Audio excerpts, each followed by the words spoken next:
নমস্কার, সকলকে আমার আন্তরিক শুভেচ্ছা, অভিনন্দন, ভালোবাসা রইল। আপনারা দেখছেন জীবনের আলো অনুষ্ঠান। দেখুন, প্রথম অবস্থায় যে এই যে শিবরাত্রি, অর্থাৎ এই মহাশিবরাত্রি খুব গুরুত্বপূর্ণ শৈব সম্প্রদায়ের কাছে। কারণ যতগুলো ধর্মীয় আচার অনুষ্ঠানগুলো হয় তার মধ্যে কিন্তু শিবরাত্রি অর্থাৎ মহাশিবরাত্রির যথেষ্ট গুরুত্ব রয়েছে। কারণ এটা সাধারণত আমরা দেখি যে ফাল্গুন মাসের কৃষ্ণপক্ষের অর্থাৎ ফাল্গুন মাসের কৃষ্ণপক্ষের চতুর্দশী তিথিতে আমরা কিন্তু এই শিবরাত্রি পালন করে থাকি। এবং এই মহাশিবরাত্রি হলো বিশেষ করে বলা হচ্ছে এখানে দেবাদিদেব মহাদেব অর্থাৎ শিবের মহারাত্রি, অর্থাৎ মহাদেব শিবের মহারাত্রি বলে কিন্তু এগুলো উল্লেখ রয়েছে। এবং এর কারণ হচ্ছে অন্ধকার আর অজ্ঞানতা দূর করার জন্যই এই ব্রত আমরা পালন করে থাকি। কারণ আমাদের জীবনে দেখবেন যে অনেক ধরনের কারো কারো ক্ষেত্রে নেগেটিভ এনার্জি অর্থাৎ অন্ধকারচ্ছন্ন, আপনার জীবনের অন্ধকারচ্ছন্ন বলতে আপনার মধ্যে দুঃখ, কষ্ট, বেদনা, এগুলোকে অন্ধকারচ্ছন্ন বলা হয়, নেগেটিভ এনার্জি বলা হয়। এবং এইগুলোকে দূর করে আপনার জীবনের আলোর দিকে নিয়ে যাওয়ার কিন্তু একটা নির্দিষ্ট ব্রত বলতে পারেন এই শিবরাত্রি। অগণিত ভক্ত তার জন্য কিন্তু এই নির্দিষ্ট কিন্তু দিনে শিবলিঙ্গের গঙ্গার জল, দুধ, বেলপাতা, ফুল দিয়ে কিন্তু তারা পুজো করেন। এবং এই পুজোর নির্দিষ্ট তার নিয়মও রয়েছে, কিন্তু যথেষ্ট নিয়ম রয়েছে। কারণ এই ব্রতটা সর্বশ্রেষ্ঠ ব্রত এই কারণে বলা হচ্ছে, কারণ এই ব্রতের কিন্তু আমাদের জীবনের কি আধার থেকে কিন্তু আমরা আলোর দিকে পৌঁছাতে পারি। সেই জন্য বলা হচ্ছে ব্রতের আগের দিন ভক্তরা যারা থাকে, যারা এই নিষ্ঠার সঙ্গে তারা পুজো করেন, তারা দেখবেন যে নিরামিষ আহার করেন। এবং ওই দিন রাত্রে অর্থাৎ ঠিক ব্রতের আগের দিন রাত্রে তারা কিন্তু বিছানায় না শুয়ে মাটিতে কিন্তু শয়ন করে। এগুলো কিন্তু বেশ কিছু নিষ্ঠা নিজের সেই জায়গাকে কিন্তু প্রকাশ করার জন্য করা হয়। এবং ব্রতের দিন তারা উপবাস থাকে, অর্থাৎ এই শিবরাত্রি যেদিনকে হয় সেদিনকে তারা অনেকে নির্জলা উপবাস থাকে, অনেকে হয়তো অসুস্থতার কারণে যতটা সম্ভব তারা উপবাস থাকার চেষ্টা করে।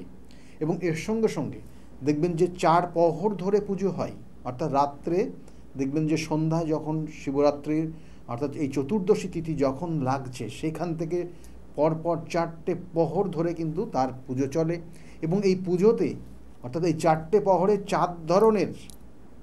4 ধরনের জিনিস দিয়ে সেখানে পূজা কিন্তু হয়। দুধ, প্রথম প্রহরে পুজো হয় দুধ দিয়ে, দ্বিতীয় প্রহরে পুজো হয় দই দিয়ে, তৃতীয় প্রহরে পুজো হয় ঘিত অর্থাৎ ঘি দিয়ে, এবং চতুর্থ প্রহরে পুজো হয় কিন্তু মধু দিয়ে। এবং অবশ্যই প্রত্যেকটা প্রহরে গঙ্গার জল দিয়ে কিন্তু সেই শিবলিঙ্গকে স্নান করানো হয়। অর্থাৎ এই প্রত্যেকটা প্রহরে দুধ, দই, ঘি, মধু দিয়ে অভিষেক করে গঙ্গার জল দিয়ে সেটাকে পরিষ্কার করা হয়। এবং তার সঙ্গে সঙ্গে দেওয়া হয় কি না, বেলপাতা দেওয়া হয়, নীলকণ্ঠ ফুল, খুব গুরুত্বপূর্ণ নীলকণ্ঠ ফুল। কারণ নীলকণ্ঠ ফুল এই দিন যারা দেবেন তাদের জীবনের যে হতাশাগ্রস্ত যারা আছেন তাদের জায়গার থেকে কিন্তু তারা বেরোতে পারবেন। আমি বারবার বললাম যে অন্ধকার থেকে আপনি আলোর দিকে যাবেন এই নির্দিষ্ট তিথি, সেই জন্য এই নির্দিষ্ট তিথিটা আমরা প্রত্যেকে খুব গুরুত্ব দিই মানি। কারণ এই নির্দিষ্ট তিথিতে আমাদের জীবনের যে হতাশার জায়গা রয়েছে, আপনার ক্ষেত্রে আপনার যে জিনিসটা হচ্ছে না, বারংবার আপনি মিস্টেক করছেন, বারংবার আপনার জীবনের অসফলতার জায়গা তৈরি হচ্ছে, সেই সফলতার জায়গার জন্য কিন্তু সেই সফলতা পাওয়ার জন্য বলবো এই শিবলিঙ্গ বা এই মহাশিবরাত্রিটা পালন করার চেষ্টা করুন। কারণ এই শিবরাত্রির যোগ এবং তারপরে হচ্ছে অমাবস্যার যোগ, কৃষ্ণপক্ষের চতুর্দশী সমাপ্তি হবে, তারপরে অমাবস্যার তিথি শুরু হবে। সুতরাং এই যে একটা শুভ যোগ খুব গুরুত্বপূর্ণ প্রত্যেকের জীবনে। সেই জন্য তাদের ক্ষেত্রে বলবো যে তারা দেখবেন যে খুব হতাশাগ্রস্ত, তারা বিশেষ করে যে ফুল কি না নীলকণ্ঠ ফুল দিয়ে তারা পুজো করেন দেখবেন। এবং তার সঙ্গে সঙ্গে আকন্দ ফুল, ধুতরা ফুল, এগুলো তো শিবের সব থেকে প্রিয় ফুল, এই শিবের সব থেকে প্রিয় ফুল। এবং এর সঙ্গে সঙ্গে দেবেন যখন আপনার শিবলিঙ্গের মাথায়, ও তার সঙ্গে সঙ্গে অভিষেক করার পর শিবলিঙ্গকে ভালো করে পরিষ্কার পরিচ্ছন্ন করে তারপরে ফুল দিয়ে খুব সুন্দর করে মালা দিয়ে পরিয়ে তাকে সুন্দরভাবে কিন্তু আমরা পুজো করে থাকি। এবং মহামন্ত্র যেটা মন্ত্র রয়েছে ওং নমঃ শিবায়, এই মন্ত্রটা আপনাদের ক্ষেত্রে কিন্তু 108 বার উচ্চারণ করবেন এবং ধীরে ধীরে আপনার যে সমস্যা আছে সেই সমস্যার কথা আমরা সেই দিন বলে থাকি। সেই জন্য বলছে সেই নির্দিষ্ট দিন রাত্রি জাগরণ করা হয় এবং শিবের ব্রত কথা আমরা শুনি এবং মন্ত্র বিভিন্ন শিবের বিভিন্ন মন্ত্র রয়েছে, কারণ শিব এবং পার্বতী এখান থেকেই কিন্তু তার টোটাল সৃষ্টি, সমস্ত মন্ত্রের সৃষ্টি, তন্ত্রের এই নির্দিষ্ট এই যে ক্ষণ এবং এর সঙ্গে সঙ্গে শিবের নির্দিষ্ট যে বাণীগুলো রয়েছে সেইগুলোই কিন্তু আমাদের জীবনের, আমাদের যে তন্ত্রের যে জায়গাগুলো সেইগুলো কিন্তু প্রস্ফুটিত করেছে। সেই জন্য তার বিভিন্ন যারা তান্ত্রিক রয়েছে, যারা বিভিন্ন এই স্পিরিচুয়াল রিলেটেড যারা যুক্ত রয়েছেন তাদের জন্য এই নির্দিষ্ট তিথিটা খুব খুব গুরুত্বপূর্ণ এবং তাদের সাধনার মার্গে তারা নির্দিষ্টভাবে পৌঁছানোর জন্য তাদের ক্ষেত্রে এই নির্দিষ্ট তিথিটা তারা মেনে চলেন। কারণ এখানে যেটা বলতে হচ্ছে, কারণ এই নির্দিষ্ট তিথিটা বা শিবরাত্রি, মহাশিবরাত্রি, এটা অ্যাকচুয়ালি কিন্তু হিন্দু পুরাণ অনুযায়ী বা শিব পুরাণ অনুসারে দেখবেন এই রাত্রে শিব কী করেছিল না, সৃষ্টি স্থিতি অর্থাৎ সৃষ্টি স্থিতি এবং প্রলয়ের মহাতাণ্ডব করেছিলেন। তাণ্ডব নৃত্য আপনারা দেখবেন যে শিবের তাণ্ডব নৃত্য, শিব যখন কিন্তু তার তাণ্ডব শুরু করেন তখন কিন্তু সৃষ্টি প্রলয় এবং স্থিতি বিনষ্ট হয়ে যায় এবং এই যে নৃত্য শুরু করেছিলেন আবার বলছে যে এই অর্থাৎ সেগুলোকে ব্যালেন্স করার জন্য আমাদের জীবনের বিভিন্ন তত্ত্বগুণের বিভিন্ন ধরনের কানেকশন রয়েছে, সেইগুলোকে ব্যালেন্স করার জন্য কিন্তু এই নির্দিষ্ট তিথিটাকে আমরা খুব জাগ্রতর সঙ্গে বা খুব নিষ্ঠার সঙ্গে এটা আমরা পালন করে থাকি। এবং এর সঙ্গে সঙ্গে বলছে আবার এই শিবরাত্রিতে শিব এবং পার্বতীর বিবাহ হয়েছিল, কারণ এই নির্দিষ্ট তিথিতেই কিন্তু পার্বতী তার বহু তপস্যা করে শিবকে পেয়েছিলেন এবং সেই শিবের সঙ্গে তার কিন্তু এই রাত্রে বিবাহ হয়েছিল সেই শিবরাত্রির দিন। এবং এর বিশেষ করে বলা হচ্ছে যে শিব এবং পার্বতী তথা এখানে এই যে কথাটা আমরা বললাম শিব পার্বতীর বিবাহ হয়েছিল, এটার মধ্যে কিন্তু বেশ কিছু তত্ত্বগুণ রয়েছে। কারণ শিব তত্ত্ব অনুযায়ী শিব এবং শক্তি, অর্থাৎ এখানে পুরুষ এবং নারীতেই শক্তির অবস্থান রয়েছে, সেই জন্য পুরুষ এবং আদি শক্তি বা পরা প্রকৃতির কিন্তু মিলন হয়েছিল এই নির্দিষ্ট তিথিতে।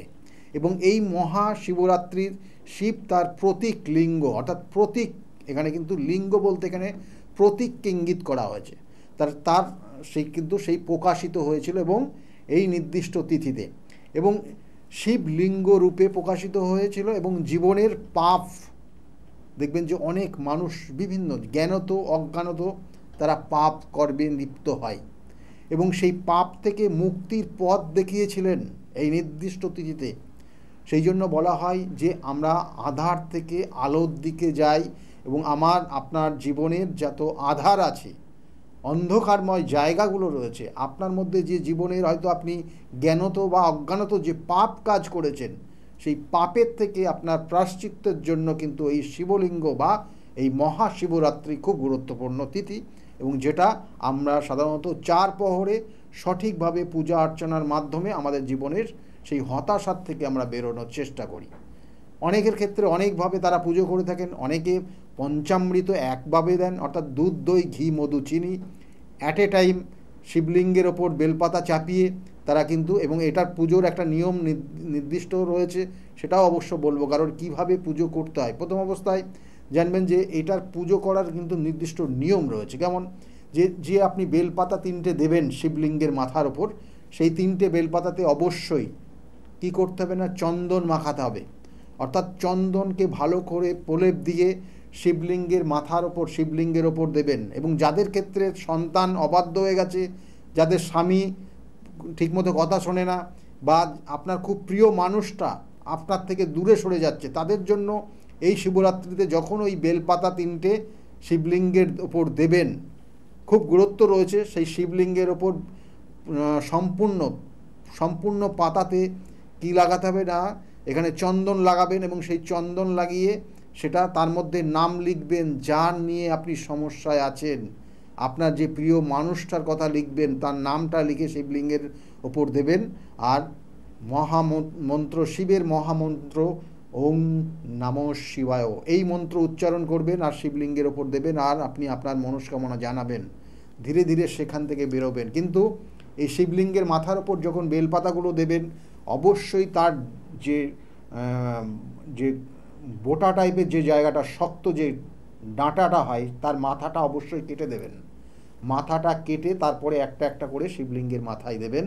এবং এখানে যে যেটা পঞ্চামৃত বলছিলাম, দুধ, দই, ঘি, মধু এবং চিনি এবং এর সঙ্গে গঙ্গা জল মিশ্রণ করে শিবলিঙ্গের ওপর এক এক করে ঢালবেন। এবং তার সঙ্গে সঙ্গে আপনি মহামন্ত্র আপনি 108 বার উচ্চারণ করতে পারেন। আর যাদের ক্ষেত্রে বিভিন্ন ধরনের সমস্যা থাকে, শারীরিক সমস্যা, মানসিক সমস্যা এবং বিভিন্ন ধরনের দোষ, সেগুলোও আপনি আজকে আপনাদের বলবো কী ধরনের কী মন্ত্র আপনার এই সময় উচ্চারণ করলে আপনার সেখান থেকে বেরোতে পারবেন। যাদের ক্ষেত্রে কাল সর্পযোগ আছে, যাদের ক্ষেত্রে শারীরিক সমস্যা আছে, যাদের ক্ষেত্রে দুর্ঘটনার যোগ রয়েছে, অকাল মৃত্যুর যোগ রয়েছে, যাদের দেখা গেলো পরিবারে কেউ না কেউ খুব অসুস্থতার মধ্যে রয়েছে, তাদের জন্য কিন্তু এই নির্দিষ্ট তিথি খুব গুরুত্বপূর্ণ তিথি। কারণ এই নির্দিষ্ট তিথিতেও কিন্তু যে মহামৃত্যুঞ্জয়ের পুজো হয়।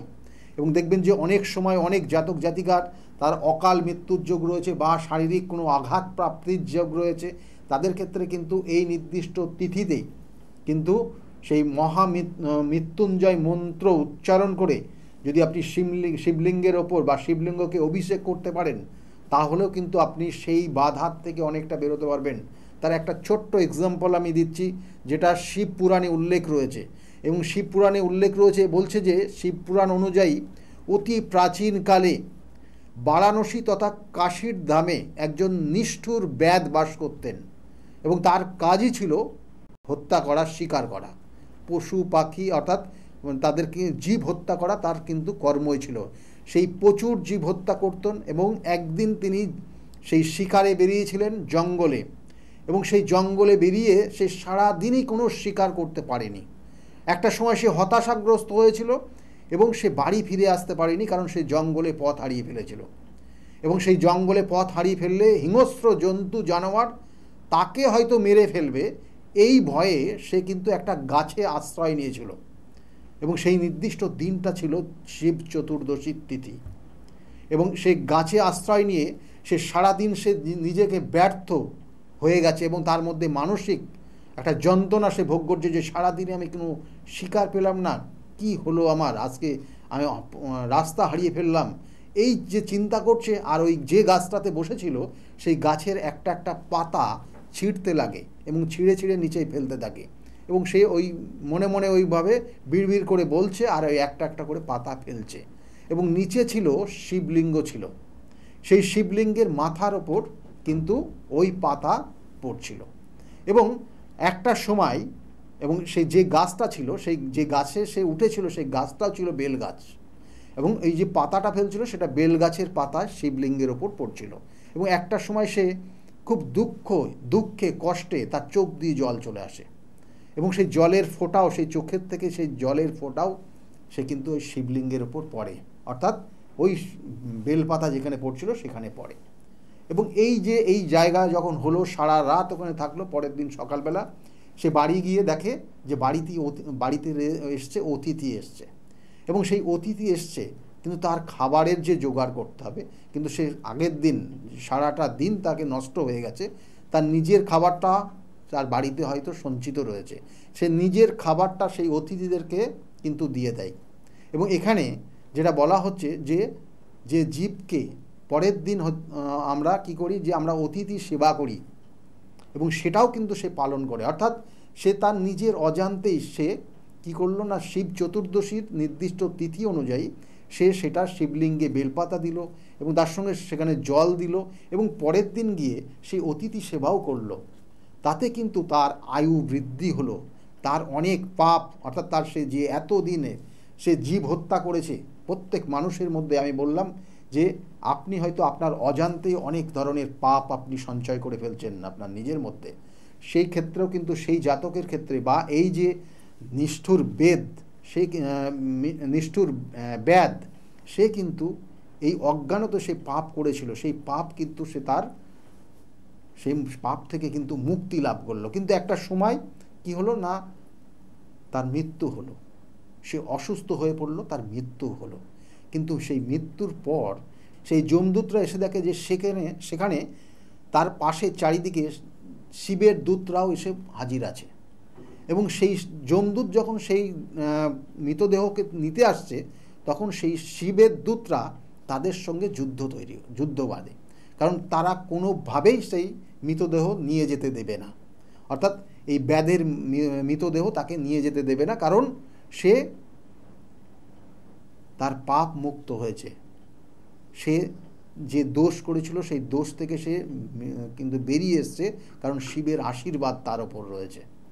তখন সেই যুদ্ধে কিন্তু পরাজিত হয়ে যমদূতরা কিন্তু তারা পালিয়ে যেতে বাধ্য হয়, এবং পালিয়ে যাওয়ার পর তারপরে কিন্তু সেখানে তার নতুন জীবন পায়। অর্থাৎ সেই ব্যাধ কিন্তু নতুন জীবন পেল।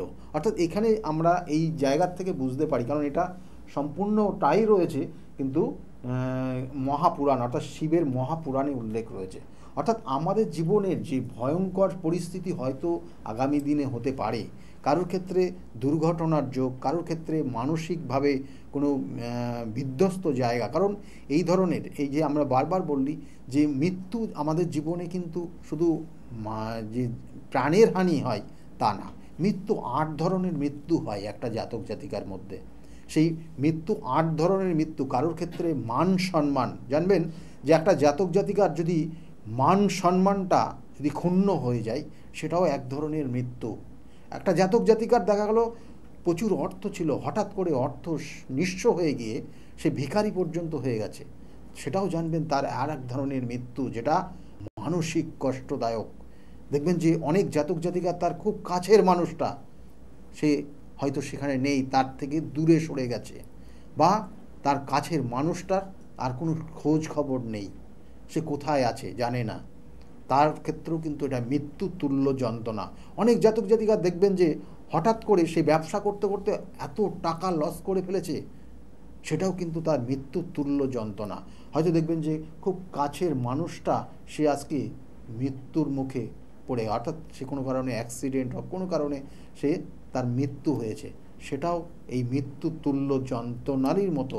এই ধরনের 8 ধরনের মৃত্যু তুল্য যন্ত্রণা আছে, সেটা থেকে নিবারণ করার জন্য, সেটার থেকে বেরোনোর জন্য কিন্তু এই মহামৃত্যু অর্থাৎ এখানে বলবো যে মহামৃত্যুঞ্জয় মন্ত্র জপ, এই নির্দিষ্ট তিথিটা যতক্ষণ চলবে আপনি মহামৃত্যুঞ্জয় মন্ত্র জপ করুন, এবং তার সঙ্গে সঙ্গে আপনি মহাশিবরাত্রি পালন করুন, দেখবেন অনেক ভালো ফল পাবেন।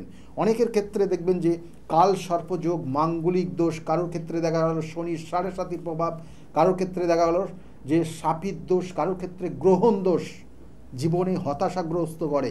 কোথায় করে জানেন? কখনো কখনো আপনার ক্ষেত্রে এডুকেশন কোয়ালিফিকেশন খুব ভালো আছে, কিন্তু আপনি চাকরিটা পাচ্ছেন না, এটা আপনার যন্ত্রণাদায়ক পরিস্থিতি আপনার মধ্যে তৈরি হয়। আপনার ক্ষেত্রে কালসর্প দোষ আপনার জীবনের হতাশার জায়গা তৈরি করে। আমি বারবার বলি, হয়তো আপনার ক্ষেত্রে আজকে অর্থ প্রচুর রয়েছে, কিন্তু কালসর্প যোগ থাকলে পরে আপনার জীবনে একটা সময় আসবে, যে সময়টা আপনি অর্থের জন্য আপনার থেকে অনেক মানুষ মুখ ঘুরিয়ে নেবে এবং আপনার দেখে ভয়ে তারা পালিয়ে যাবে।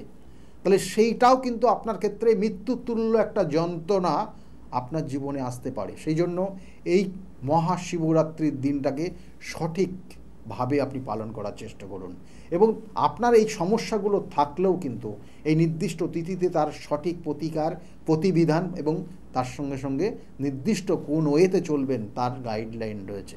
কারণ এই তিথি আমরা বারবার বলি যে সঠিক তিথি নক্ষত্র দেখে যদি আপনার জীবনের আপনার জন্মছকের যে কানেকশানগুলো নেগেটিভ ফল দিচ্ছে সেগুলোর প্রতিকার প্রতিবিধান করা যায়, তাহলে আপনি আপনার জীবন থেকে ভালো জায়গায় আসতে পারবেন। কারণ আমি প্রথমেই বললাম যে এই নির্দিষ্ট তিথিটা শিব এবং পার্বতীর বিবাহ বার্ষিকী। কারণ পার্বতী কিন্তু অনেক তপস্যা করে শিবকে পেয়েছিলেন, এবং এই যে শিবকে তপস্যা করে পেয়েছিলেন এবং যে পার্বতীও কিন্তু সেখানে কিন্তু বিভিন্ন পন্থাও নিয়েছিল। কারণ সেই শিব যখন সে ধ্যানে মগ্ন ছিল সেই সময় কিন্তু রতি এবং কামদেবকে কিন্তু তার শরণাপন্ন হয়েছিলেন কে না, এখানে কিন্তু বলবো যে ওই পার্বতী, মা পার্বতী শরণাপন্ন হয়েছিলেন এবং কামদেব সেখানে কিন্তু তার কাঁ ও বাণ নিক্ষেপ করেছিলেন, সেটা ধ্যানরত অবস্থায় সেই শিবের ওপর বা মহাদেবের ওপর। কিন্তু তিনি তার তৃতীয় কিন্তু নেত্র দিয়ে অর্থাৎ তৃতীয় দৃষ্টি দিয়ে তিনি দেখতে পেয়েছিলেন এবং সঙ্গে সঙ্গে কিন্তু ওই কামদেবকে ভস্ম করে দিয়েছিলেন। তাহলে এর সঙ্গে অনেক কাহিনী রয়েছে, অনেক তার ব্যাখ্যা রয়েছে। সেই জন্য এই নির্দিষ্ট তিথিটা যাদের বৈবাহিক জীবনে সমস্যা রয়েছে, যাদের ক্ষেত্রে বিবাহ হচ্ছে না বা যাদের বিবাহ হয়ে গেছে, তাদের বৈবাহিক দিয়ে বিভিন্ন ধরনের সমস্যায় আপনি জড়িয়ে আছেন, তার জন্য এই নির্দিষ্ট তিথিতে তার সঠিক প্রতিবিধান করুন। দেখবেন আপনি আপনার জীবনের সেই হতাশার জায়গার থেকে, সেই বঞ্চনার জায়গার থেকে আপনি আবার ভালো জায়গায় ফিরে আসবেন।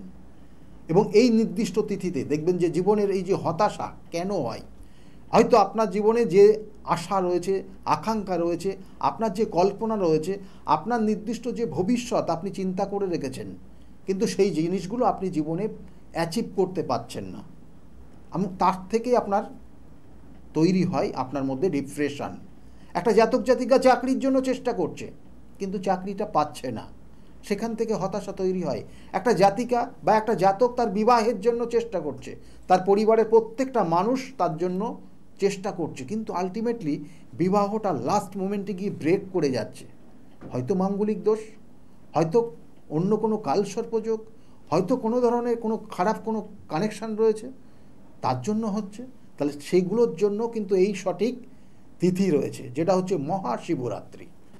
তার নির্দিষ্ট ক্রিয়ার মাধ্যমে সঠিকভাবে তার প্রতিবিধান করলে পরে এই সকল জাতক জাতিকা কিন্তু আবার স্বাভাবিক জীবনে ফিরে আসবে। আমি বারবার বলে থাকি যে একটা জাতক জাতিকার মধ্যে জীবনের অনেক ধরনের সমস্যার মধ্যে আমরা পড়ি।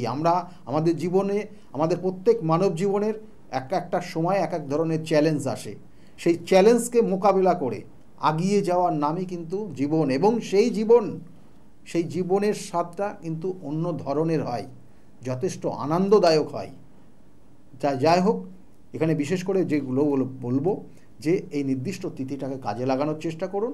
আর যারা মনে করছেন আমার চেম্বারে যোগাযোগ করবেন, আমার নির্দিষ্ট চেম্বারগুলো রয়েছে প্রত্যেক রবিবার।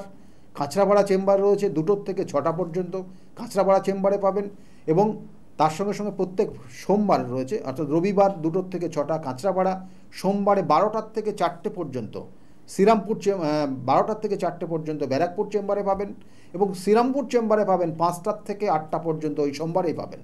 আর মঙ্গলবার করে কালীঘাট চেম্বারে পাবেন, রাসবিহারী এভিনিউতে যে লেক মলটা রয়েছে, লেক মলের ঠিক পিছনে চেম্বারে পাবেন আমাকে 5:30 থেকে 8:30টা পর্যন্ত মঙ্গলবার করে। বুধবার আর শনিবার করে বাইরে চেম্বার থাকে, কখনো বর্ধমান, কখনো মেছেদা, কখনো বহরমপুর, কখনো তারাপীঠ, কখনো শিলিগুড়ি। যারা মনে করছেন দেখাবেন, স্কলের দিকে লক্ষ্য রাখুন আর বুকিং নাম্বারটা নোট করে রাখুন, এবং ওই বুকিং নাম্বারে ফোন করলে আপনাকে কিন্তু ডিটেলসভাবে গাইড করবে। আর যারা দেখাবেন বৃহস্পতিবার, কৃষ্ণগড়ে পাবেন, কৃষ্ণগড়ে বৃহস্পতিবার করে পাবেন, মাসের 2টো বৃহস্পতিবার কৃষ্ণগড়ে পাবেন, মাসের 2টো বৃহস্পতিবার পাবেন আমাকে কিন্তু হাওড়া ময়দানে পাবেন, এবং নির্দিষ্ট টাইম রয়েছে। বুকিং নাম্বারে ফোন করলে আপনাকে গাইড করবে। আবার বলছি, আর শুক্রবার, প্রত্যেক শুক্রবার করে আমার চেম্বার রয়েছে হাতিবাগানে 5টার থেকে 8টা পর্যন্ত শুক্রবারে চেম্বারে পাবেন। আর বাড়ির আমার যে চেম্বার রয়েছে সেটা হচ্ছে রবিবার, সেখানে কিন্তু 2টোর থেকে 6টা পর্যন্ত। অবশ্যই সেই নির্দিষ্ট টাইমে আসবেন, কুপন সংগ্রহ করবেন, এবং সেক্ষেত্রে কিন্তু দেখাতে পারবেন। কারণ আমার কাছে বিগত দিনে অনেক মানুষ এসছে, আপনারা আমার যে প্রোগ্রামগুলো চলে দেখলেই বুঝতে পারেন যে কতটা মানুষ উপকৃত। আজকেও শুনুন সেই সকল মানুষগুলো যারা বিগত দিনে এসেছিল কতটা ভালো জায়গায় আছে। আজকের মতো এই পর্যন্তই, সকলে ভালো থাকুন, নমস্কার। ডক্টর গৌতম শাস্ত্রী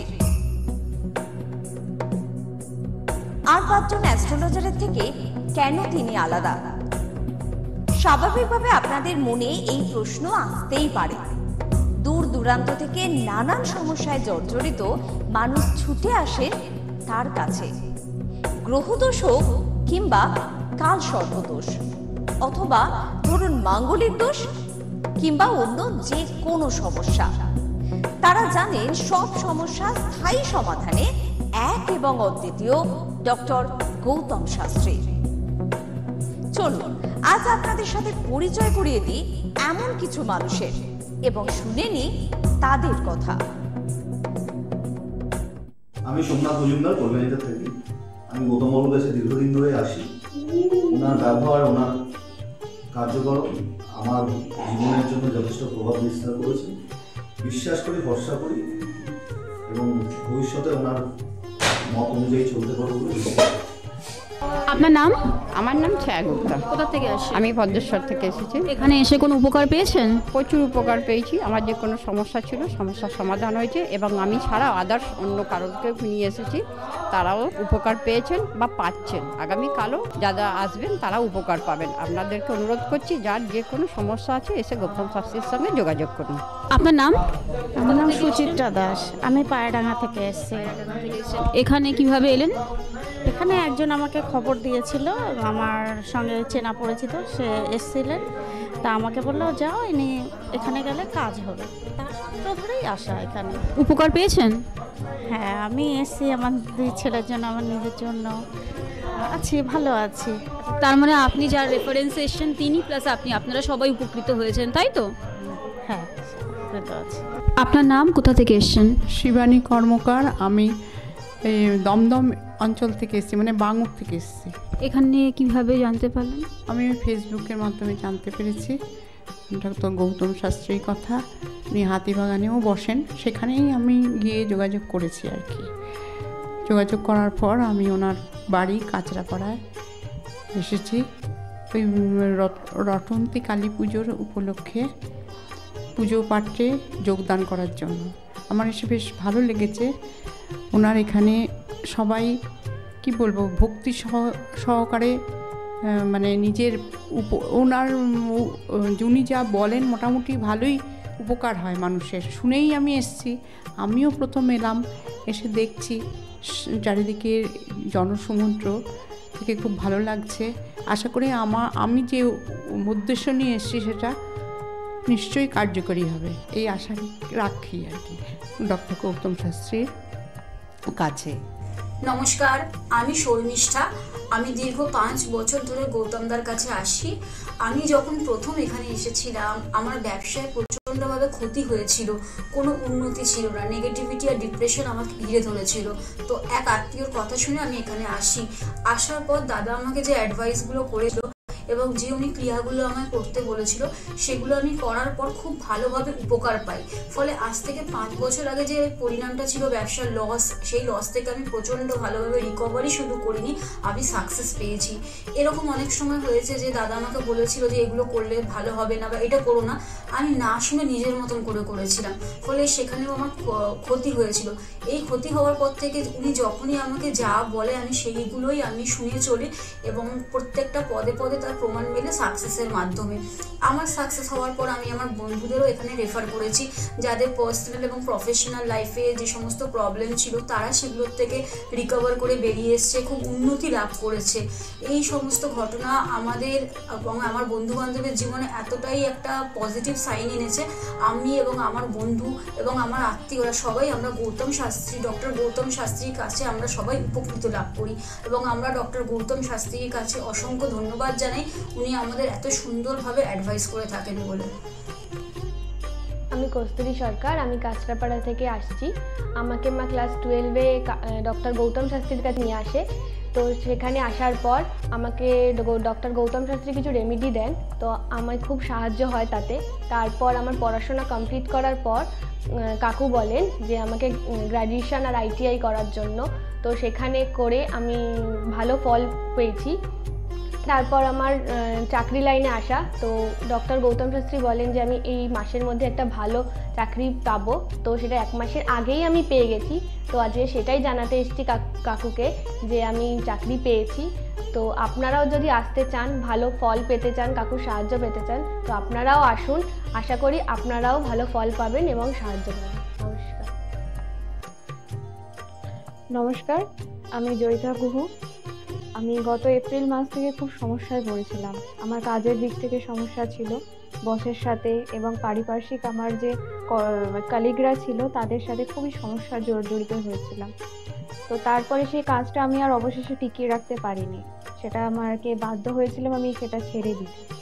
তারপরে একটা খুব আর্থিক দিক থেকে খুব ভেঙে পড়েছিলাম, তো সেই সমস্যায় জর্জরিত হয়ে বুঝতে পারছিলাম না কি করব। তো হঠাৎ একদিন টিভিতে প্রোগ্রাম দেখি ডক্টর গৌতম শাস্ত্রী, ওনার কথাবার্তা, ওনার যে উপাচারগুলো রয়েছে যেগুলো উনি বলেন প্রতিকার, সেগুলো শুনে আমার খুব ভালো লেগেছিল।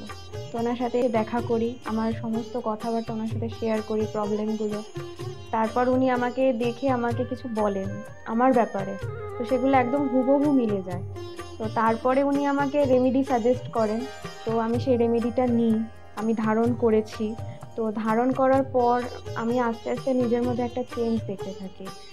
তো এবং আমি গত আগস্টের 27 তারিখে একটা জব পেয়েছি যেটা আমার মনের মতো। এখানে আমার ডেজিগনেশন, আমার স্যালারি, আমার মনের মতো লোকেশন আমি এখানে পেয়েছি, মানে এটাতে আমি বিশেষভাবে আপ্লুত। তো সেই জন্য অসংখ্য ধন্যবাদ ডক্টর গৌতম শাস্ত্রীকে। আমি প্রসেনজিৎ দাস, আমার বাড়ি কাস্তাপাড়া। আমি ডক্টর গৌতম শাস্ত্রীর দেখেছিলাম টিভিতে, ওখান থেকে দাদার ফোন নাম্বার নিয়ে দাদা বাড়িতে আমি আসি, এসে দাদাকে আমার সমস্যার সমাধান বলি। আমার একটা সমস্যা, প্রচুর বড় সমস্যা ছিল, সেটা হচ্ছে আমাদের বাড়ি ঘরের সমস্যা ছিল, অনেক বছর ধরে সমস্যা ছিল, সেটা দাদা ঠিক করে দিয়েছে। এখন সেটা আমি বাড়ি করতেও চলেছি। তার সাথে সাথে আমার ব্যবসা বাণিজ্য কিছুই করতাম না, একটা নর্মাল কাজ করতাম। কাজ করার পর আমি এখন ব্যবসা বাণিজ্য উন্নতি হয়েছে, প্লাস দাদা যে প্রতিকারগুলো দিয়েছে সেগুলোকে আমরা এক্সেপ্ট করেছি। দাদার সাথে খুব ভালো ব্যবহার হয়েছে। এখন আপনারাও আসুন, এসে দাদাকে সমস্যা সমাধানের কথাগুলো বলুন, দাদা অবশ্যই আপনার সমাধান করে দেবে। ডক্টর গৌতম শাস্ত্রীর চেম্বারে আপনি কতদিন আসছেন? আমি প্রায় 2.5-3 বছর ধরেই এখানে মানে রেগুলারলি আসছি। মোটামুটি আমার যখনই অসুবিধা হচ্ছে তখন চলে আসছি। আপনি কোন চেম্বারে দেখিয়েছেন? আমি এখানকার কাছড়াপাড়া চেম্বারে। কাছড়াপাড়া চেম্বারে দেখিয়েছেন, মানে আপনি যে সমস্যাটা নিয়ে এসেছেন ওটা কি আপনার কিওর হয়েছে? হ্যাঁ, আমি প্রথমে যে সমস্যাটা, পড়াশোনার সমস্যা নিয়ে প্রবলেমে পড়ে ওনার কাছে এসেছিলাম, তা মোটামুটি আমার যত দিন যাচ্ছে ইমপ্রুভ হচ্ছে আস্তে আস্তে। না, আপনার কাজ হয়েছে এটাই বলতে চাইছেন, তাই তো? Thank you. আমার নাম অয়ন দাস, আমি শ্রীরামপুর থেকে আসছি। আমি বেসিক্যালি এখানে এসেছিলাম গত 1 বছর আগে আমার পড়াশোনা এবং কাজবাজের জন্য। এর আগে আমি অনেক জায়গায় গিয়েছিলাম, অনেক অ্যাস্ট্রোলজার দেখিয়েছিলাম, কিন্তু সেখানে আমি সমস্যার সমাধান পাইনি। তো ওনার প্রোগ্রাম টিভিতে চলে, আমি সেখানে দেখেছিলাম, দেখে এবার ওনার সাথে যোগাযোগ করি। যোগাযোগ করার পর ওনার চেম্বারে আসে, ওনাকে সমস্তটা বলি। তো বলার পর আস্তে আস্তে অনেকটা আমি উপকৃত হয়েছি। কিছুটা আমার যেমন অবস্থাটা খারাপ হয়ে গেছিলো যতটা, তার থেকে অনেকটাই বেটার আছি। আশা করব ভবিষ্যতে এর থেকেও ভালো ফল পাবো। আমি আপনাদের অনুরোধ করবো আপনারা এসে দেখতে পারেন, যাদের অনেক সমস্যা চলছে এখানে এসে একবার কন্ট্যাক্ট করুন। ওনার শো চলতে থাকে টিভিতে, ওখান থেকে যোগাযোগ করতে পারেন ওনার সাথে, অবশ্যই আপনারা ফলাফল পাবেন। Hi everyone, I'm Simranpreet Kaur. I'm an actress. 2018-এ তার আগে আমার খুব খারাপ সময় যাচ্ছিল। আমার স্টাডি লাইফ, আমার career life, really it's very bad in that situation, that time. But যখন আমি 2028-এর মাঝামাঝিতে আমার মম আমাকে ডক্টর গৌতম শাস্ত্রীর কাছে নিয়ে আসে। আঙ্কেলের সাথে যখন আমি কথা বলি, আঙ্কেল যখন আমার প্রবলেমগুলো শোনে, যেরকম করে গাইড করে তেমনি আমি চলি। তারপরে ধীরে ধীরে আমার প্রবলেমগুলো ম্যাক্সিমাম 90%, জাস্ট আমি বিলিভ করতে পারিনি যেটা সত্যি হবে। রেজাল্টটা খুবই ভালো ছিল, আর এরকম রেজাল্ট হবে আমি জানতাম না। এখন আমি একটা ভালো আমার ক্যারিয়ার চলছে। আমার স্টাডি লাইফের মধ্যে অনেক প্রবলেম ছিল, অনেক প্রবলেমস। আমার ফ্যামিলি লাইফেও খুব প্রবলেম ছিল, সব প্রবলেম মানে গায়েব হয়ে গেছে। আগে যেরকম ডিপ্রেশনে ছিলাম, খুব ডিপ্রেশনে থাকতাম, খুব মানে একটা খারাপ একটা সিচুয়েশন ছিল। বাট এখন 3-4 মাসের মধ্যে মানে জাস্ট তখন আমি ভাবতে পারিনি। তারপরে আমি তো প্রথম যখন আসি তখন আমি একদম বিলিভ করি না যে এগুলো কি হয় বা কিছু। আমি মাকে বলি দেখাবো না, এই ওই অনেক কিছু বলি। কিন্তু যখন দেখানোর পর যখন আমি 1-2 মাসের মধ্যে যখন ধীরে ধীরে একটুখানি ভালো হতে পারি, আমার লাইফে যখন একটু করে ভালো হচ্ছিল, তখন আমি ফিল করলাম যে না, সত্যি ভালো হচ্ছে ওনার গাইডে। আর তার 3-4 মাসের পরে একদম আমি রেজাল্টটা দেখতে পারছিলাম, ফিল করতে পারছিলাম মানে ন্যাচারালি। আর আমার এখন 2021 চলছে, এখন আমি আঙ্কেলের কাছে আসি। আর আশা করি যে আমি যতদিন আমি বাঁচবো ততদিন আমি আঙ্কেলের কাছে আসতে থাকবো, আঙ্কেলকেই দেখাবো। আর আপনারা যদি চান যে আপনাদের লাইফের প্রবলেমগুলো সলভ হোক, 100% সলভ হবে, গ্যারেন্টি। আপনারা আসুন, আঙ্কেলকে দেখান, আর আপনাদের আর আঙ্কেল যেরকম গাইড দেবে তেমনি যদি আপনি চলবেন তাহলে একদম সঠিক হয়ে যাবে, একদম সাকসেস পাবেন আপনি দেখতে পারবেন। Thank you, bye. শুনলেন তো, এনাদের প্রত্যেকের আশা, ভরসা এবং বিশ্বাসের একটাই নাম, ডক্টর গৌতম শাস্ত্রী, যার সম্পর্কে আমরা এত কিছু শুনলাম। চলুন এবার দেখে নিই তিনি কি বলছেন। আজকের যে ফিডব্যাক আপনারা পাচ্ছেন এগুলো কিন্তু আমার সবটাই আমার গুরুদেবের আশীর্বাদ। কারণ গুরুদেব আমাদেরকে একটাই জিনিসই বলেছিলেন যে যেভাবেই হোক মানুষকে উপকার করলে তোমার কিন্তু আগামী দিনে দেখবে তোমার মানুষ কিন্তু তোমার পাশে এসে দাঁড়াবে। এবং সেইভাবেই আমি কিন্তু যেভাবে সকলের উপকার বা আমি যতটা কাজ করছি সকলে উপকৃত হচ্ছে, এবং এর জন্য আমিও কিন্তু খুব আনন্দ পাই যখন তারা বলে যে না দাদা আমি আপনার এই কারণে এই জন্য এসেছিলাম, এই কাজটা আমি পেয়ে গেছি। সুতরাং আমিও চাই যে এইভাবে মানুষের পাশে থেকে মানুষকে সহযোগিতা করে মানুষকে আরও ভালো জায়গায় পৌঁছে দেওয়া। যাদের খুব দুঃখের মধ্যে কষ্টের মধ্যে আছে তাদেরকে কিছুটা গাইড করে তারা যদি আরও ভালো জায়গায় যেতে পারি এবং ভালো জায়গায় তাদেরকে যদি নিয়ে যেতে পারি, এটাই হচ্ছে আমার মেন উদ্দেশ্য। অর্থাৎ তারা যদি আরও ভালো জায়গায় যেতে পারে সেখান থেকে যে আনন্দ উপভোগ করতে পারবো আমি, সেটা কিন্তু চিরস্থায়ী থেকে যাবে।